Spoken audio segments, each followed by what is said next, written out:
The following programming is sponsored by Mark J. Bernstein. The views expressed do not necessarily reflect the views of this station, its management, or Beasley Media Group. Entrepreneur, founder, author, and financial advisor Mark Bernstein helps high-performing business owners turn their visions into reality. Through his innovative work and the Forward Focus forums, Mark connects entrepreneurs to resources that fuel their success. Founders Forum is a radio show and podcast where entrepreneurs share their journeys, revealing the lessons they've learned and the stories behind their success. Join Mark and his guests for a mix of inspiration, valuable insights, and a little fun. Now, let's dive in. Good morning, America. How are you? This is Mark Bernstein, as you know. And today we have in the studio Gal and also Scott Reuter, who was on a recent show and who will serve as our co-host and be with us on the panel this morning. So good morning, gentlemen. Hi, Mark. Good morning. And we're going to start with a little conversation we had before the show on the subject of expectations. And I've been doing some personal kind of leadership development work on myself, which of course helps in leadership in business and other things, and in my client relationships, etc. And I'm in a group that works on this on a weekly basis, and we've been talking about the concept of expectations. I've found that expectations, at least in regard to other people, are probably not all that useful, although I've had them my whole life. And expectations often, if not always, if not usually, I guess, lead to disappointment. And I used examples of my children as an example, who I'm very proud of, but at different times and in different circumstances, I've had expectations and been disappointed. And what I'm learning to do, if instead of having expectations, if there's something I expect of them, let's talk about if it's something that they see as part of their life and something they desire to do. And if so, we create an agreement around it rather than me having an expectation and in my own little isolated world becoming disappointed. So I wanted to get, both of your input on that topic, if it's something that you've thought about. I'll start with Scott. Any short thoughts on that, and then we'll get to Gal. Yeah, I mean, I put high expectations on myself, and sometimes it's difficult to, kind of temper that for others. But, I like the concept of doing an agreement.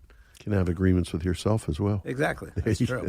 So there you go. Gal, what's your thought? Well, I view expectations as a little bit different than how you defined it, but contextually it probably means the same. Expectations are the visions and the missions that we have for anything in our life, and specifically in business. If you don't have an expectation that you're going to be successful, for example, as an entrepreneur, you're not likely to even get through the first, yard on the football field. But when you have expectations, you have to also set metrics of success and key performance indicators, because what they do is they connect to each other and create contingency-based processes that allow you to include the people that will help you get there. So, for example, as we mentioned before, the podcast, if you are a top-down organization, chances are that your expectations are always going to be resulting in disappointment, because you did not get the buy-in of the folks that need to execute your expectation, and the middle management that has to be the cheerleaders, if you will, for the people that are executing the mission. So I think if you're able to kind of connect expectations to measurable outcomes and predictable and repeatable processes, chances are that your expectations will be kind of manageable. Doesn't mean you're going to reach, a perfect 100% of them, but they're definitely not going to leave you at the 20% level or the 10-yard line, and then the ball goes back to the other team. Gotcha. Well, I appreciate that perspective. So let me introduce you to our guest today. So Scott Reuter, who you've already met if you've listened to his podcast with me, is principal at Product Data Command. And Gal Borenstein is CEO of the Borenstein Group and a business author. And he's the founder of the Borenstein Group, an integrated marketing communications firm specializing in technology, branding and marketing services. He's a recognized expert in digital branding, strategic marketing, and corporate trust building with nearly 30 years of experience guiding C-suite executives. Borenstein is also recently, I believe, the author of several books, well, the most recent one, including What Really Counts for CEOs, and I think the new one, if I'm not mistaken, Gal, is Don't Believe the Hype. Is that right? Correct. Yep. So, which is on my list to read. I haven't read it yet, but I am going to get that, and I need your signature on it. I collect those signatures on books. So when we meet in person. Of course. And Gal is with us from the Washington, D.C. area. Welcome. Well, thank you for having me on the show. So, Gal, tell us a little bit about, I'm interested in your background, education, etc., and also how you became an entrepreneur. And then we'll talk about the Borenstein Group and what it is you do and how you do it and the challenges you've had, etc. So tell us about your beginnings. Well, I think that if anybody heard that story and in advance and said that this is how life are going to happen, chances are that they couldn't make this stuff up. In kind of a brief version of it, I was born and raised in Israel. At age 18, like everybody else, you have to go into mandatory military service and do your 3 years. But unlike other soldiers that actually had to be in combat or to perform duties as military, I was very fortunate because I was a good writer. I was able to get a position at the Defense Media Communications of the IDF, which meant that instead of being in the ditches, which without there wouldn't be a country there, of course, and I appreciate that. I was flying with generals and with colonels and with different commanders on the chopper. And then when they landed, they do their 2-minute interview with the people on the field. And then they want something that is kind of the sort of a report that then goes into in form of press releases, in the form of media announcements. And what I learned at that point in my life, when I was 18 years old, put in a position to be with generals in the same room, is that there really are people that have the same exact anxieties and issues and challenges that all of us have. And that really kind of created a trait of starting the day by not thinking that I have to fear or I have to overly respect somebody just because they have a title, but really look at them as a human being. And very quickly, when I finished my military service in Israel, I actually was ready to be in radio, television, and film. But in a small country that had only one channel at the time and 3 radio stations, 2 of them state-sponsored, I didn't see myself getting the experience that I already had. But most importantly, there was no college with a degree that offered communication unless you were waiting for your master's degree. So with the help of my dad, who was a Holocaust survivor that came from Romania to Israel at age 10 and really kind of fits the profile of a parent that wanted his kid to be successful. He saved every penny he had, always drove a used car, and got his son to actually go to college. And I landed that way at Temple University in Philadelphia to study radio, television, film. And fast forward, because I was 21, college seemed to be a combination of I need to get the certificate and a diploma, but also waste of time. Not because I didn't appreciate the courses, but it was the fact that you could pay for 12 credits or 17 credits or the same cost. in seeing my friends that I'm I laughing. I met started through university college. at Temple too. Actually, Yeah. another thing we have in Okay. common. Yeah. Well, I tell people that I went to Temple for 4 years, and uh, I don't know many devout people that go to a temple for that long. That's kind of my little Good, joke. good But joke. Got it. uh, but very specifically, I saw 18-year-olds, people that treated college as this is going to be coming of age. I already had 3 years of military service. So I finished my undergrad degree in radio, television, and film in 2.5 years. It wasn't because it was that clever. It's because I realized very quickly that the tuition costs the same if you take 12 credits or 17 credits. And because I didn't have any family here, I did not have any built-in friends. I took every summer session, winter session, in between session, whatever was open for enrollment. And 2.5 years later, I just graduated. And then one of my last classes were about what is the future of communications. And the answer to that was there's going to be a whole revolution that is called telecommunications, where the last chapter of that book that inspired the future for me was that one day internet is going to be something that will uh, be the main hub of information. There will be no libraries. People will be talking to computers, and the computers are going to have the answers. And to do that, you're going to plug in your computer to the socket, electric socket in your house, or the plug. And what's going to happen is it's going to be wired and using electric wires, electricity, to actually field and kind of boot up the information.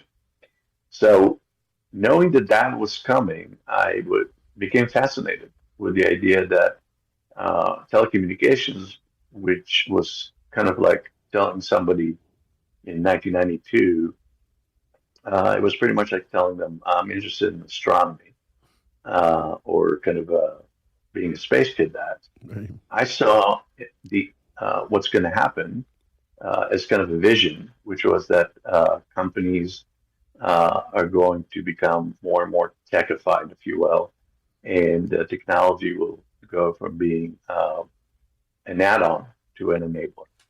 And that resulted in my ability to kind of take that vision and then think about what I want to do forward, which was to create the Borenstein Group.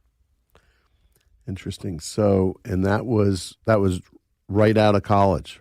It sounds like. Yes, So yes. you were instant entrepreneur.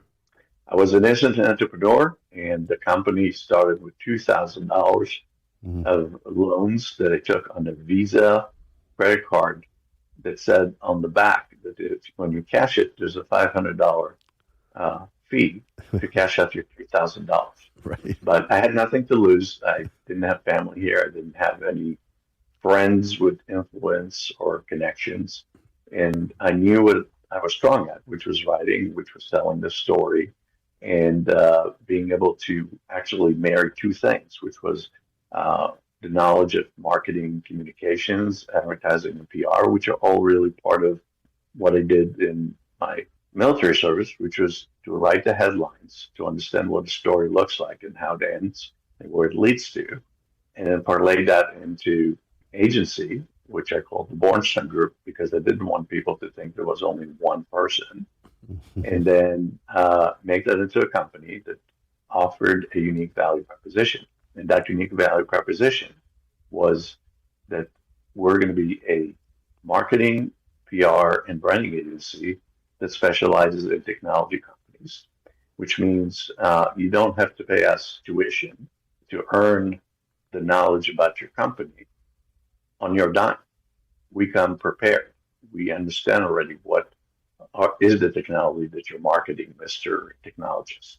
So that really kind of what catapulted us from being nobody to being able to kind of get a lot of CEOs of small to mid-sized companies that were needed, having that connection between communication and admitting as engineers that they're not communicating. They wouldn't admit it. You have to have that conversation with them. Right. And I was able to do that. And pretty much over 29 years in business, celebrating the 30th shortly, we're the ones who kind of comfortable talking to engineers and helping engineers be successful. That is, in my mind, is genius, because I in my business I've dealt with engineers over the years, and it is definitely a different form of communication. With it, not everyone's the same, of course, but in general, that is a different form of communication required, and you're like the translator, which is I think is kind of brilliant. Yep. If there was a movie, I would definitely call it The Translator. And your company has grown to how many employees do you have today? We have 50 employees. We're one of the top 50 business-to-business agencies in the U.S. Yeah. In Chief Marketer magazine, recently publicized.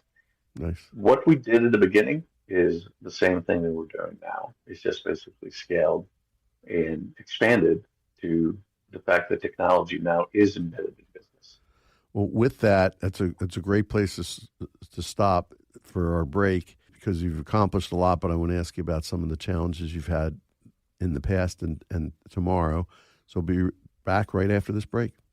What's holding you back from your next big move? At Workshop Strategy, we're more than just advisors. We're partners in your success. We don't just hand you a plan and walk away.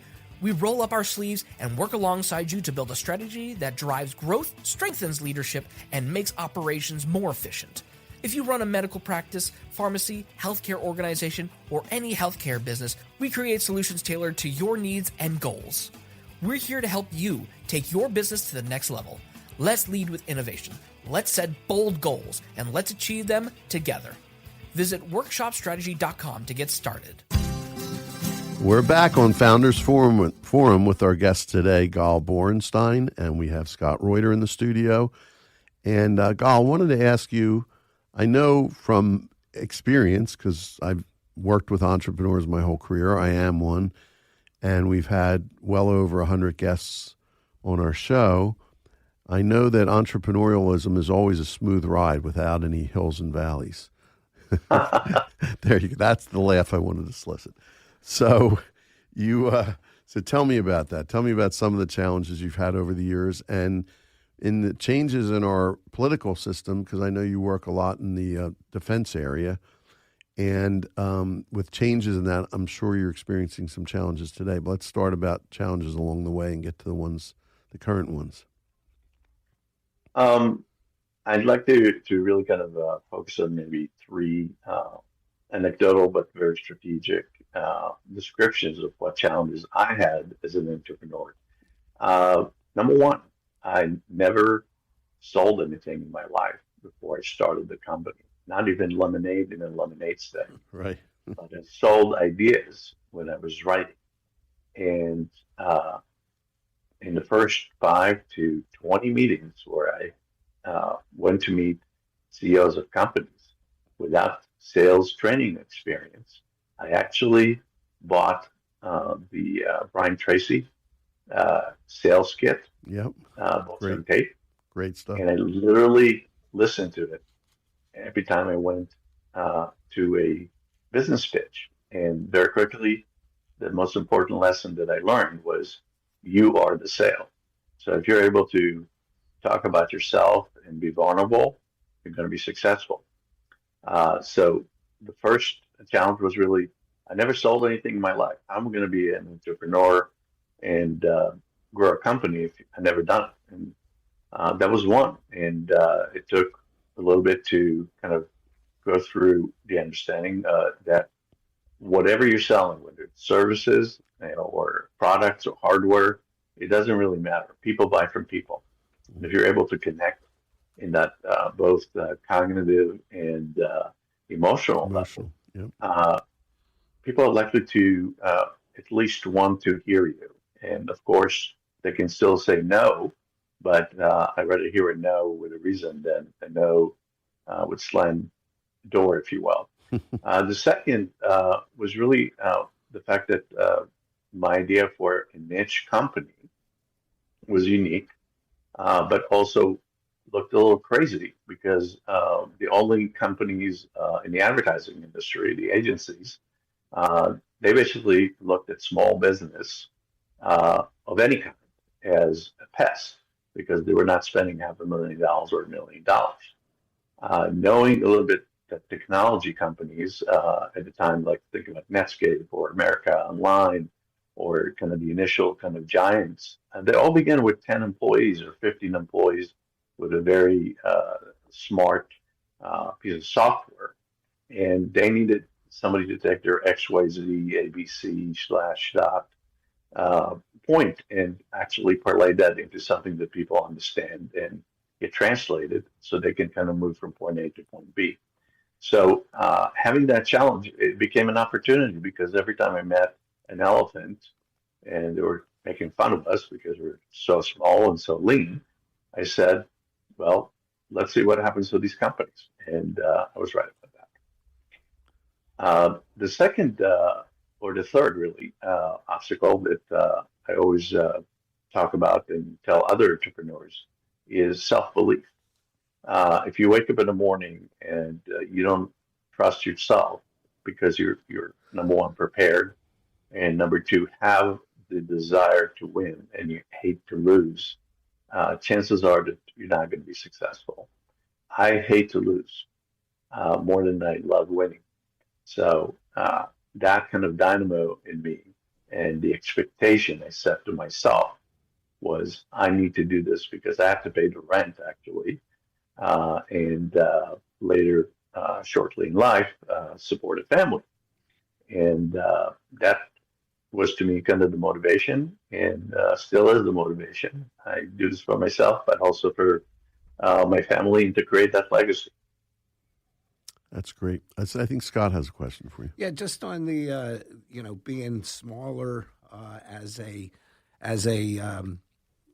company that's new and stuff like that. Did you find it being an advantage to be flexible and be able to respond to your clients quicker than the big guys typically can? Absolutely. What I found shortly is that small companies were treated like an orphan child, and being able to promise a better customer service. And in fact, one of my big pitch points were meeting a CEO is if you're going to work with the Borenstein Group, you're going to see me, the CEO. You're not going to get a junior account manager in a larger agency because you didn't spend $1 million. That really endeared me to a lot of those CEOs of smaller companies. They start talking to other guys. The other point was, by the way, many of those smaller. I just want to mention many of the smaller companies. I'm sure became larger companies as well. Of course. But being able to be there when they made that leap into being a bigger company came with the relationship building. Yeah, you were there. You were there when they really needed you. Yep.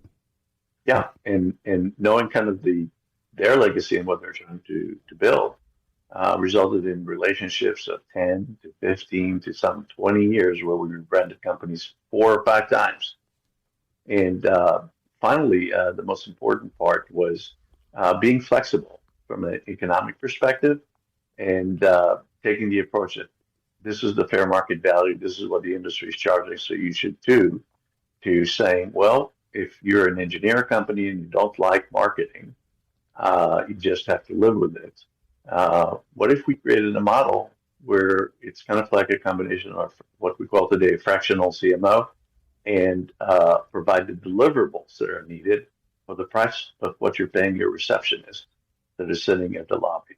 And I say, yeah, whatever you're paying your receptionist, that's where we're going to do it with higher quality. It'll take 6 months and you'll see what happens. And it worked.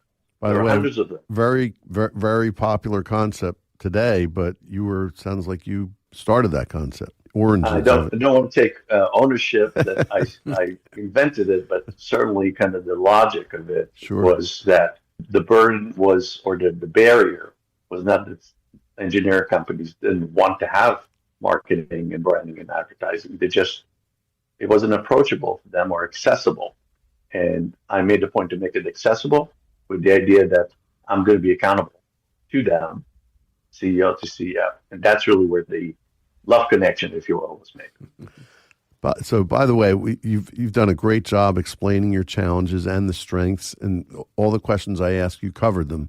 So you did a great job, and we only have, believe it or not, 2 minutes left. So I'm going to ask you two questions that we have about a minute each to answer.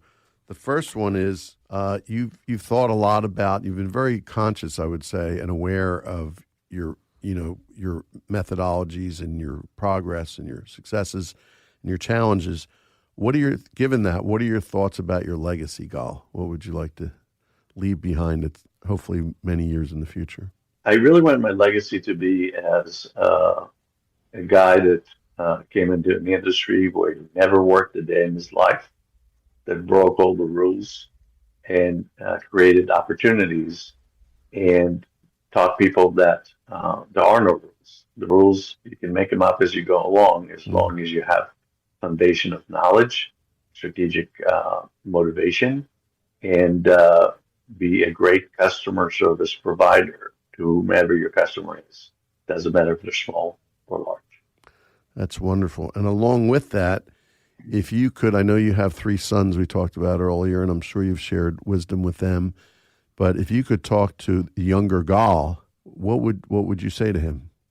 Looking back in kind of retrospect, I would have probably asked for funding and spend a little bit of time kind of fortifying the startup point so it doesn't stress you out to a point where you're literally working 80 hours a week just to pay a loan at a time of $2,000. So definitely being well capitalized, or at least having something in your war chest before you start a company. I would say I would have started the company while I had the job if I had to do it all over again. I did not. I started it from a point where I had to succeed. So it was good, but also very stressful. Well, listen to Scott's podcast, because that's what he did.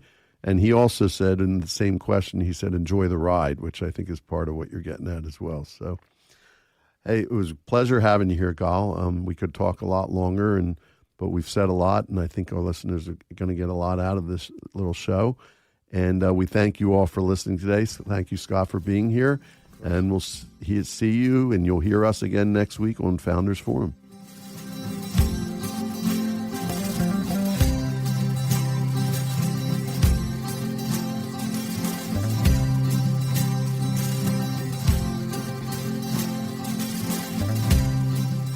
We hope you enjoyed your time with Founders Forum and that you found value to take with you throughout your day. Join us again next week for another episode of Founders Forum on WXKB 1039 HD2.